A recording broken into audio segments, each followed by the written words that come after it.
समकालीन हिंदी कथाकारों में संतोष श्रीवास्तव एक चर्चित, प्रमुख और लोकप्रिय नाम हैं। आज सुनिए उनकी लिखी हुई कहानी मृग मरीचिका, मेरी जुबानी।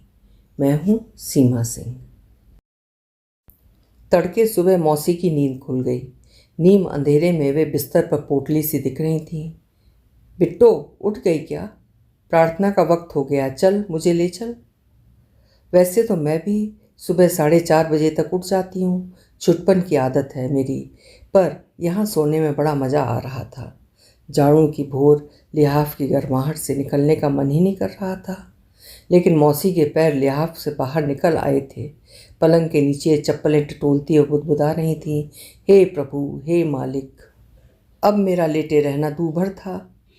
मौसी, रात बुखार में आप तपती रहीं, आज तो आराम कर लीजिए। प्राण छूटने की तैयारी में और आराम? पिछले 20 सालों से एक दिन भी प्रार्थना सत्संग नहीं छूटा। ना जाने किन पापों का फल है जो हफ्ते भर से गुरुजी के दर्शन नहीं कर पाई। आज तो ले चल बिट्टो।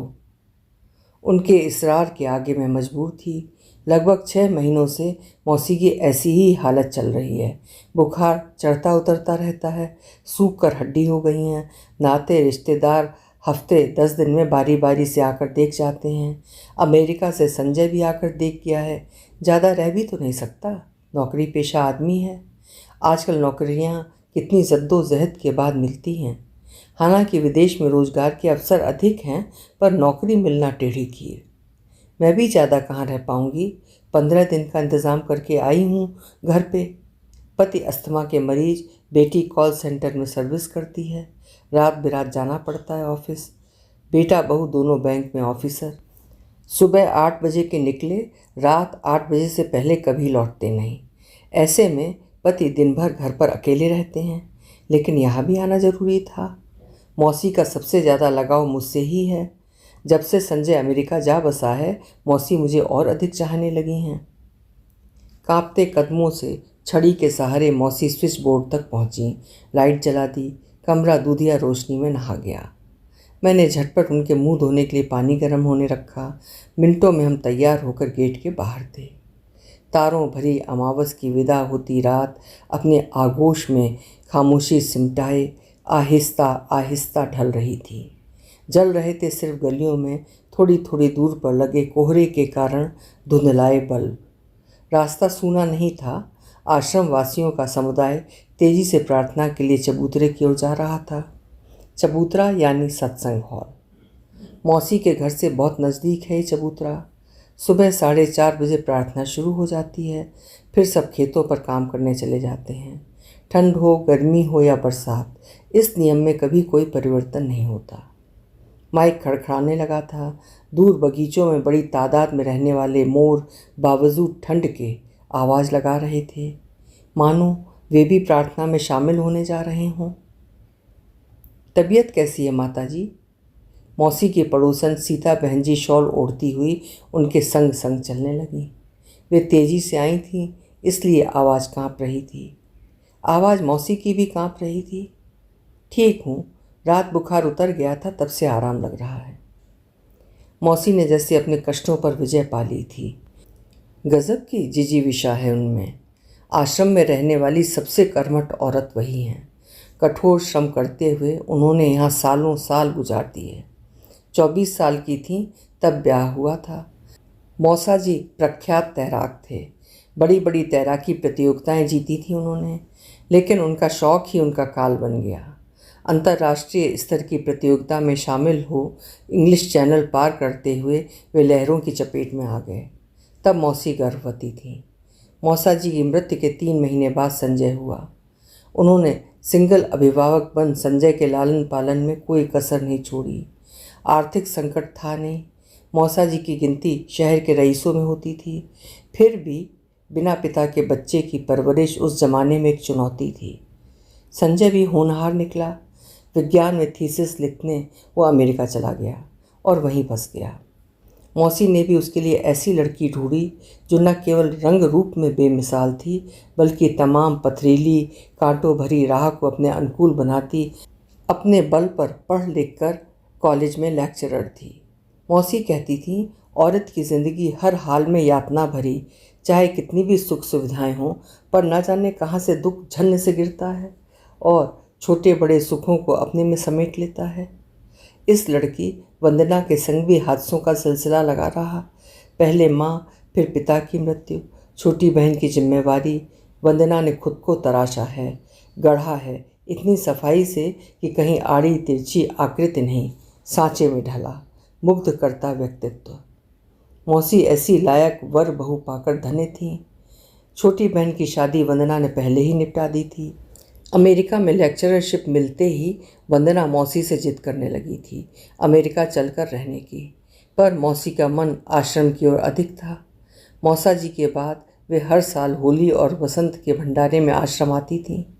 पता नहीं उनका मन सचमुच विरक्त हो रहा था या जीवन की असुरक्षा उन्हें बार बार यहाँ आने पर मजबूर करती थी। अकेलेपन की पीड़ा, अपने स्वाभिमान की रक्षा कि किसी पर बोझ ना बने। लेकिन औरत बेबस तब हो जाती है जब मर्दों के समाज में वो सिर्फ मादा के रूप में देखी जाती है। मुझे मौसी के दुख मथानी की तरह बिलोते रहते। अम्मा के बाद मौसी ने ही मुझे संभाला था।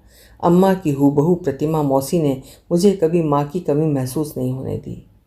24 साल की उम्र में जो वैधव्य धारण किए हैं, रेशम के ख्वाब के रंगीन कपड़े, जेवर, व्रत, त्यौहार, मांगलिक उत्सवों से दूर।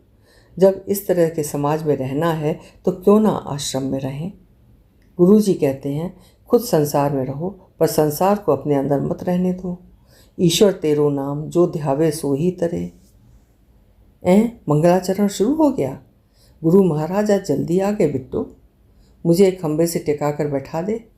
विशाल हॉल में जहाँ तहाँ सुंदर पच्चीकारी वाले खंबे थे।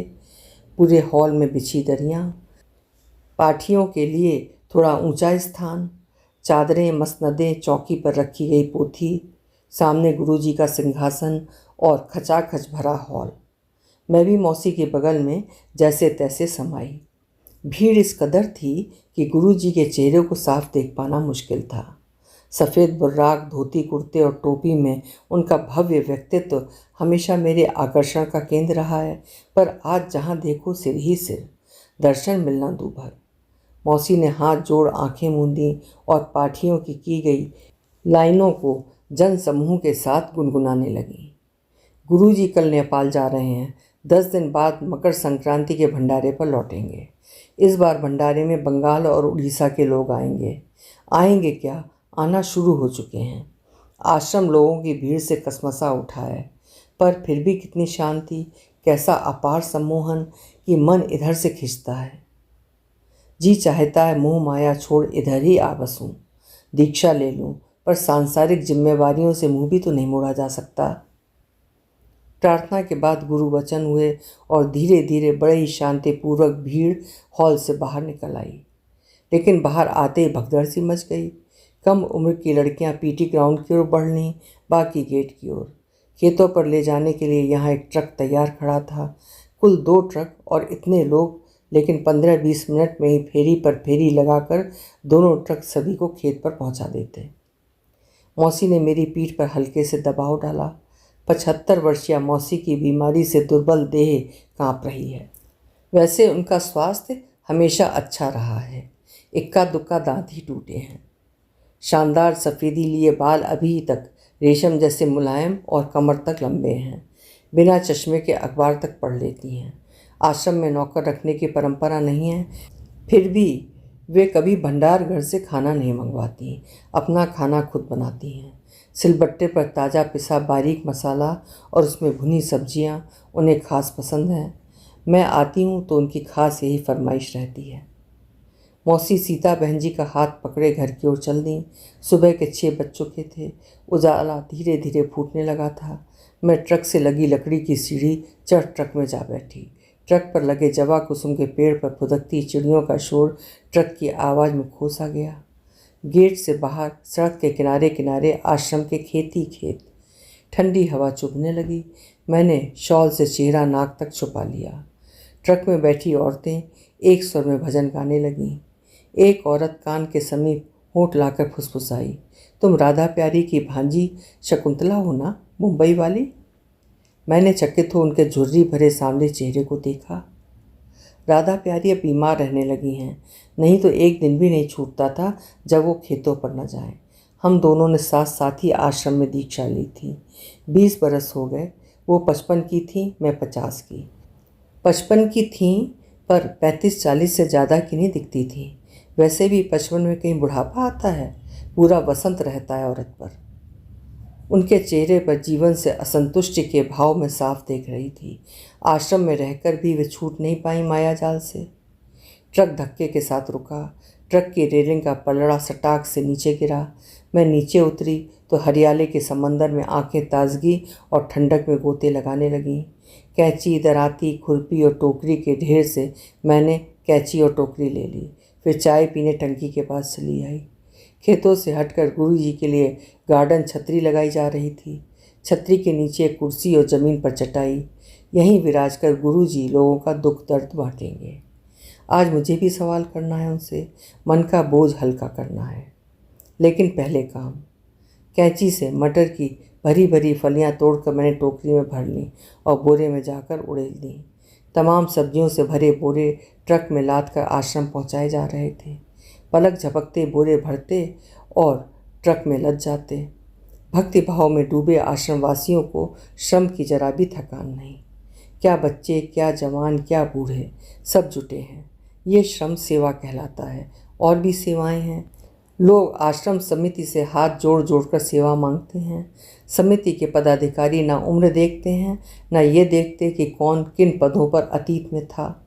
अध्यापक को आश्रम के बगीचे में झाड़ू लगाने, घास काटने का काम दे देते हैं, तो न्यायाधीश को सत्संग हॉल से सटे प्रसाद सेंटर में प्रसाद बेचने का काम। बड़े बड़े पदों से रिटायर होकर या नौकरी छोड़कर आई औरतें भंडार घर में अनाज बीनती हैं, सब्जियां काटती हैं, रोटियां बेलती सेकती हैं। सब सेवा में गिना जाता है। इसके लिए कोई तनख्वाह नहीं दी जाती। मौसी को प्रसाद बेचने की सेवा मिली थी। आज तक भाग्य सराहती हैं वे। गुरुजी ने मुझे सेवा का मौका देकर कर्मों का बंधन इसी जन्म में काट दिया। यह आश्रम एक छोटा सा शहर ही तो है। जीवन की आवश्यकता के लिए कभी आश्रम से बाहर नहीं जाना पड़ता। पहले यहाँ शमशान था। शमशान के उस तरफ नदी बहती है। लोग बाग दाह संस्कार करके नदी में डुबकी लगाकर घर लौटते थे। इस धर्म के संस्थापक गिरिराज महाराज शमशान से लगी सड़क से जब भी गुजरते, भटकती आत्माएं उन्हें तंग करती। उन्हें ताड़ने के उद्देश्य से और संसार को धर्म और आस्था की राह दिखाने के लिए शमशान भूमि पर यह आश्रम बना। गिरिराज महाराज के बाद मौजूदा गुरुओं की 7वीं पीठ के हैं। 8:30 बजे सबको नाश्ते में गरम पूड़ियाँ और आलू की सब्जी के पैकेट बांटे गए। सुबह की खुनक के बावजूद अब मौसम गुनगुना उठा था। सूरज की गुलाबी किरणों ने मटर के पौधों को सेंक देकर हवा में उसकी मीठी खुशबू भर दी थी। मकर संक्रांति के भंडारे पर गुरुजी नेपाल से लौटेंगे, इसलिए उनकी कुर्सी के पास लोगों की भीड़ थी। कैसा समा रहता है भंडारे पर। पूरा आश्रम पीले फूलों से सज उठता है। गुरुजी के हाथों माथे पर हल्दी रोली का तिलक और बूंदी के लड्डू का प्रसाद पा लोग धन्य हो जाते हैं। फिर भंडारा होता है। सभी लोग घर से बनाकर लाए प्रसाद को मिल बांट कर खाते हैं। शाम को आश्रम के कॉलेज के विद्यार्थी सांस्कृतिक कार्यक्रम, नाच गाना, नाटक प्रस्तुत करते हैं। गुरुजी, मन में बड़े दिनों से दुविधा है, पूछूं? काम समाप्त कर मैं उनके सामने थी। उन्होंने अपनी तेजस्वी आंखों से पल भर मुझे देखा। उस क्षण मैं दीन दुनिया को भूलकर उन आंखों में समा गई। मुझे एहसास हुआ कि ये जगत मिथ्या है और अगर सत्य है तो केवल अपनी आत्मा को कर्मों से मुक्त करना। भंडारे तक हो ना। इंजीनियरिंग कॉलेज के छात्रों द्वारा खेले जा रहे नाटक को देखना, शांति मिलेगी। उन्होंने मेरे सिर पर हाथ रखा और पास रखे कटोरी से चिरौंजी दानों का प्रसाद मेरी हथेली पर रख दिया। उस क्षण में असीम हो उठी। मुझे लगा जैसे मेरा पोर पोर आत्मा बन मेरे शरीर को भारहीन रुई के फाहे जैसा हल्का किए डाल रहा है। और अब इस भारहीन शरीर में कोई दुविधा, कोई संशय नहीं। मैं गुरुजी के आगे नतमस्तक भाव विभोर हो गई। न जाने गुरुमुख से ऐसी कौन सी वाणी मेरी आत्मा ने सुन ली कि मेरे मन पर रखे पर्वतों का बोझ दूधिया झरना बनकर बह चला। हवा में उड़ती सी घर लौटी। मौसी सीता बहन जी के साथ चाय टोस्ट का नाश्ता करती बतिया रही थी। देखते ही बोली, थक गई बिट्टू? मुझे लगा कहूँ, मौसी आज तो आत्मा की थकान उतार आई हूँ, आज थकना कैसा। मौसी की तबीयत में काफ़ी सुधार था। दोपहर को खाने के दौरान बोली, बिट्टो एक बार बैंक जाकर लॉकर से जेवरों का डिब्बा लाकर दिखा दे, देख लूँ क्या क्या है, सबका हिस्सा निकाल दूँ। जिंदगी का क्या भरोसा, बुढ़ापा महारोग होता है। जानती हूँ मौसी बेहद शौकीन तबीयत की हैं, लेकिन वैधव्य की कुरीतियों ने उन्हें खुलकर जीने न दिया। मौसा जी के बाद वे खुद को भूल अपनी इच्छाओं को मारकर संजय को होनहार बनाने का तप करती नहीं।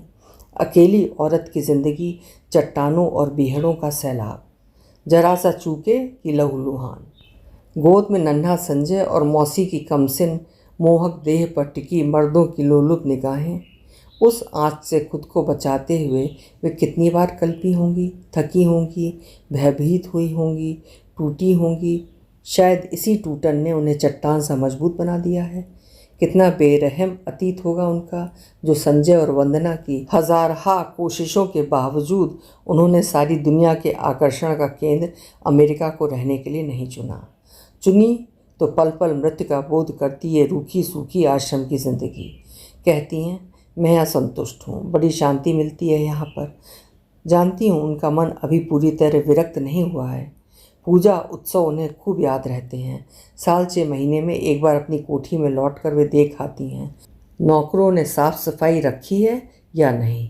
हर कमरा चमकता दमकता मिलना चाहिए। झाड़ फानूस साफ सुथरे, शीशे दरवाजे चमकते हुए, पर्दे धुले, कालीन पर धूल की परत नहीं। बगीचे क्यारियों में घास फूस तो नहीं। मौसम आने पर आम, कटहल, इमली खूब फले होते हैं। जाकर संजय और मेरे लिए अचार डाल आती हैं, पापड़ बड़ियाँ बना आती हैं। जिंदगी से लगाव उनके लिए मकड़ जाल सिद्ध हो रहा है या जीने का बहाना, मैं समझ नहीं पाती हूँ। जब आश्रम में आई थी तो क्वार्टर मिला था रहने को, 10 रुपये महीने को, जैसा उनकी कोठी में सर्वेंट क्वार्टर है। देखकर संजय रो पड़ा था। माँ यहाँ रहोगी क्या? और तुरंत ही भेंट क्वार्टर के लिए अप्लाई कर दिया था। नए नकोर 3 कमरे, चौके, आंगन और छत वाले भेंट क्वार्टर को पाक वे उसकी सजावट में जुट गईं। आंगन में अनार, पपीते और तुलसी के पौधे रोपे थे। बाहर गेट पर बोगनवेलिया, बैंजनी फूलों पर गौरैया दिन भर शोर मचाती। मुझे उनका ये घर बहुत पसंद है, पर मन में यही दुविधा तो सताती है कि ये भेंट क्वार्टर क्यों है। क्यों नहीं मौसी के बाद संजय ये घर बेच सकता? क्यों इस घर को पाने के लिए उसे दीक्षा लेना ज़रूरी है और साल में कम से कम 4 महीने रहना भी ज़रूरी है? मौसी कहती हैं, बिट्टो तू दीक्षा ले ले, दामाद जी के साथ यहीं रहे, उधर कहाँ मुंबई की आपाधापी में पड़ी है। ये घर फिर मैं तेरे लिए गुरुजी से मांग लूँगी। अपनी संपत्ति की मांग? आखिर क्यों नहीं मौसी के बाद ये घर संजय बेच सकता? आश्रम वासियों से इतना बड़ा अनुदान। मेरे सवालों का जवाब गुरुजी ने क्यों नहीं दिया? क्यों मुझे सम्मोहित कर नाटक देखने की राय दी? नाटक में ज़रूर देखूंगी, अपने विचलित मन का समाधान शायद पा लूँ। कभी कभी मन करता है सच में दीक्षा ले ही लूँ। बेटा बहू पर गृहस्थी छोड़ पति के साथ यहीं आ बसूँ। वे भी तो वहाँ बिस्तर ही भोग रहे हैं, यहाँ रहें तो शायद अच्छे हो जाएं। बेटी अपनी मन मर्जी की है, इतनी जगह शादी की बात चलाई, हर जगह मनाही। नहीं करूँगी शादी, मुझे मेरे ढंग से जीने दो। तो जिए, मैं कहाँ तक आड़ बनी रहूँ। यहाँ कितना अच्छा लगता है, न रेडियो न टीवी की बकबक, साफ सुथरा हरा भरा खिला फूला आश्रम, सत्संग, भंडारे, खेत सेवा ही मिल सकती है। अगर गुरुजी की कृपा रही, जन्म सार्थक हो जाएगा। उस पार का किसने देखा, अभी तो शांति से जिए। झाड़ियों में करौंदा खूब फला है। कॉलेज की लड़कियां पंजों के बल उचक उचक कर करौंदे तोड़ रही हैं और मुंह में जेबों में भर भर कर चटकारे ले रही हैं। गुरुजी नेपाल से लौट आए हैं और लड़के लड़कियां मिलकर आश्रम को गेंदे के फूलों से सजाने में जुटे हैं। यहाँ लड़के लड़कियां दोनों के छात्रावास हैं। Engineering college, degree college, junior college भी हैं। जिन्होंने इस धर्म की दीक्षा ली है और वे आश्रम में नहीं रहते हैं, उनके बच्चे यहाँ पढ़ते हैं। उनकी शादियाँ भी यहाँ होती हैं। गुरुजी अंगूठी बदलवा कर एक दूसरे के गले में जयमाला डलवा कर शादी करवा देते हैं। हर चीज़ में सादगी, जिंदगी की जितनी आवश्यकता उतना ही खर्च, बस। भंडारे के दिन मौसी का उत्साह देखते ही बनता था। समय से काफ़ी पहले वे मेरे साथ चबूतरे पहुंच गई थीं। उन्हें आगे की पंक्ति में बैठने को मिल गया था, जहां से गुरुजी साफ दिखाई देते थे। दर्शन भी और सत्संग भी, दोनों पुण्य साथ साथ। नेपाल से गुरुजी द्वारा लाए गए कंबलों की सेल शुरू हो चुकी थी। सेल के बाद भंडारा। जश्न जैसा माहौल था। सब भक्ति भाव में डूबे, खुद को संसार से विरक्त मानने का भ्रम पाले, जीवन से असंतुष्टि का भाव लिए, आश्रम के अंदर भी उतने ही लालायित जितने कि आश्रम के बाहर। करीब 7 बजे मेरा चिर प्रतीक्षित नाटक शुरू हुआ। मैंने अपने को एकाग्र किया। ये नाटक मेरे लिए मेरी शंकाओं का खुला दस्तावेज था। ऐसा गुरुजी ने अपनी भाव भंगिमा से मुझे बताया था। मेरा दिमाग अर्जुन की आंख बन गया। मंच पर गहन अंधकार था। अचानक एक मानव पर परछाई प्रकाश के बिंबों में उभरी, जो बेचैनी से शून्य में भटक रही थी। ये परछाई उस अमीर व्यक्ति की आत्मा थी जिसकी कुछ ही घंटों पहले मृत्यु हुई थी। पर वो इतनी बेचैन थी कि न संसार में रह पा रही थी, न ईश्वर की शरण में जा पा रही थी। वो त्रिशंकु की तरह अधर में लटकी अपने ऐशो आराम से भरे घर को निहार रही थी, जिसकी एक एक ईंट उसकी अपनी मेहनत का नतीजा थी। ये घर उससे छूट गया। वो धरती पर अपने घर लौटना चाहती है, पर लौटे कैसे? उसका शरीर तो जलकर राख हो गया। तभी उस प्रकाश पुंज से आवाज़ आती है, जब शरीर ही तेरा नहीं रहा तो ईंट पत्थरों का घर तेरा कैसे रह सकता है? सतगुरु महाराज के वचन हैं, कुछ भी तेरा नहीं, बस आत्मा तेरी है, सो उसे मोह माया से मुक्त रख और घर द्वार सब सतगुरु के चरणों में आने वाली पीढ़ी के लिए भेंट कर दे, मुक्त हो जा। यवनिका गिरते ही मेरे आंखों पर पड़ा पर्दा भी हट गया। नाटक बहुत सीधा सरल लेकिन गहरे अर्थों से भरा था। मैंने पाया कि मैं तमाम सांसारिक प्रपंचों से अलग आज खुद को पा सकी हूँ, खुद में उतर सकी हूँ। अगली सुबह मेरे दृढ़ निश्चय की पुख्ता दीवार ने मेरे बिखरे मन को समेटकर एक सुरक्षा सी प्रदान की।